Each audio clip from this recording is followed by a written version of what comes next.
C. Sir, ಸಿದ್ದರಾಮಯ್ಯವರು ಕೆಳಗಿಳಿಸಲಿಕ್ಕೆ ಅವರ ಪಕ್ಷದ ನಾಯಕರೇ ಕೆಲವು ಪಿತೂರಿ ಮಾಡ್ತಿದ್ದಾರೆ. ಮೋಡ ಹಗರಣದ ದಾಖಲೆಗಳನ್ನು ಬಿಜೆಪಿ ಕೊಟ್ಟಿದ್ದಾರೆ. ಒಳಗೇನಿದೋ ನನಗೆ ಗೊತ್ತಿಲ್ಲ. ಬಟ್ ನನಗಿರ್ತಕ್ಕಂಥದ್ರಲ್ಲಿ ಏನು ದಾಖಲೆ ಕೊಟ್ಟರು ಏನಿದೆ ಮೂಡೋದಲ್ಲಿ?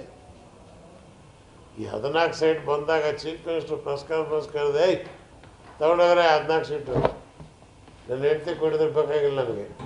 ಜಮೀನು ಅವಳದ್ದು ತಾನೇ 3 ಎಕರೆ, ಅವಳದ ಅಲ್ಲೋ ವಿಚಾರಣೆ ನಡೆಸ್ತಾ ಇದೆ. ಅದಾದಮೇಲೆ ಅವಳದಾದ್ರೆ ಅವ್ರಿಗೆ ಕೊಡಿ, ನಿಮ್ದಾದ್ರೆ ನೀವು ತಗೊಳ್ಳಿ ಅಂದ್ಬಿಟ್ರೆ ಮುಗಿದೇ ಇತ್ತು. ಇದು ಇಷ್ಟು ದಿವಸ ಹನುಮನ್ ಬಾಲ ಎಳಿಬೇಕಾದ ಅವಶ್ಯಕತೆ ಇರಲಿಲ್ಲ. ಅದೇನೋ ಆಯಿತು, ಮುಗೀತು. ಈಗ ಕೋರ್ಟ್ನಲ್ಲಿ ಆಗಿ ನಡೀತಾ ಇದೆ. ಈಗ let us court will give the decision. ಇದರಲ್ಲಿ ಏನು ನಡೆದಿದೆ ಸತ್ಯಾಂಶ. ಒಂದು ನ್ಯಾಯಾಂಗ ಕಮಿಷನನ್ನು ಏರ್ಪಾಡು ಮಾಡಿದ್ದಾರೆ. 3 ತಿಂಗಳಲ್ಲಿ ವರದಿ ಕೊಡು ಅಂತ ಹೇಳಿದ್ದಾರೆ. Let us wait. ಅದ್ರ ಮೇಲೆ ನಮಗೆ ವಿಶ್ವಾಸ ಇಲ್ಲ. ಅದು ಸರ್ಕಾರದ ಪ್ರಾಯೋಜಕತ್ವ ಸಮಿತಿ ವರದಿ. ಮತ್ತು ಇವ್ರಿಗೆ ಯಾರ ಮೇಲೆ ವಿಶ್ವಾಸ ಇದೆ? ಕೊಡಿ. ಈಗ ನಾವು ಹೈಕೋರ್ಟ್ ಪ್ರಾಸಿಕ್ಯೂಷನ್ ಕೊಟ್ಟಿದ್ದೇವೆ. ನೀವು ಒಂದು ಮಾರಲ್ ಇಟ್ಕೊಂಡು ಕೊಡಿ ನೀವು ಅಂತ ನಿಮ್ಮ ಮೇಲೆ ಆರೋಪ ಬಂದಿದೆ ಗಂಭೀರ. ಅದನ್ನು ನೀವು ಹೇಳಿದ್ದೆ ಆಗ್ಬೇಕು, ನಾವು ಹೇಳಿದ್ದು ಆಗಬಾರ್ದು ಅಂತೇನು? ಎಷ್ಟು ಸಲ ನೀವು ಯಡಿಯೂರಪ್ಪಂದು ಒಪ್ಕೊಂಡಿದ್ದೀರಿ?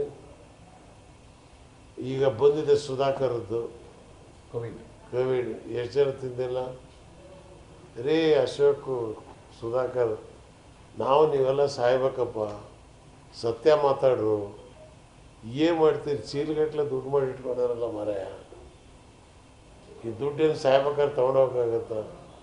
ಈಗಲಾದರೂ ಪಾಪಕ್ಕೆ ಪ್ರಾಯಶ್ಚಿತ್ತ ಅಂತೇಳಿ, ಇಲ್ಲ ನಾವು ತಪ್ಪು ಮಾಡಿದ್ದೀವಿ ನಮಗಿದು ಬೇಡ ಅಂತೇಳಿ ಆ ಕೋವಿಡ್ನಾಗೂ ದುಡ್ಡು ನೀವು ಹೊಡೆದಿಲ್ವಾ? ಸುಧಾಕರ, ನೀವು ಹೊಡೆದಿಲ್ವೇನೋ? ನಾವು ಸುಮ್ಮನೆ ಎಷ್ಟು ದಿವಸ ಸುಮ್ಮನೆ ಇರೋದು? ಈಗ ರಿಪೋರ್ಟ್ ಬಂತು, ಕಾಂಗ್ರೆಸ್ನವ್ರು ಬಂದ ತಕ್ಷಣ ತೆಗಿಬೇಕಾಯ್ತು ಈ ಮುಂಡೆವು.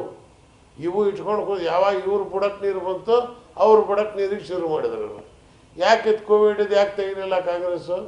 ಸ್ಟಾರ್ಟಿಂಗ್ ಮೈಕಲ್ ಪೂರ್ಣ ಸಮಿತಿ ಮಾಡಿದ್ರು, ಕೊಡ್ತಿರಲಿಲ್ಲ. ಯಾಕೆ ಮಾಡಬೇಕಾಯ್ತಲ್ಲ? ಅಂದರೆ ನೀವು ತಪ್ಪು ಮಾಡಿರಿ. ನೀವು ಸರ್ಕಾರಕ್ಕೆ ಅಧಿಕಾರ ಇಲ್ಲ, ಅವ್ರು ಸೇಡೋದು ಪ್ರಶ್ನೆ ಅಲ್ಲ. ಇದು ನ್ಯಾಯ ಕೊಡ್ತಕ್ಕಂಥದ್ದು. ಯಾರ ಮೇಲೆ ರಾಜ್ಯದ ದುಡ್ಡು ತಿಂದ್ಬಿಟ್ಟು ಹೋದ ಅಂತ ಹೇಳಿದ್ರೆ ಅವ್ರ ಮೇಲೆ ಸೇಡಲ್ಲ, ಗಲ್ಲಿಗೇರಿಸ್ಬೇಕು ಅವ್ರನ್ನ. 50 ವರ್ಷದ ಇದ್ದೀನಿ ನಾನು. ಯಾಕೆ ನಮ್ಮ ಮೇಲೆ ಬೆರಳು ಮಾಡ್ತಾ ಇಲ್ಲ? ಯಾರು ಕೇಂದ್ರದ ಮಂತ್ರಿ ಆಗಿದ್ದೆ 24 ತಿಂಗಳು.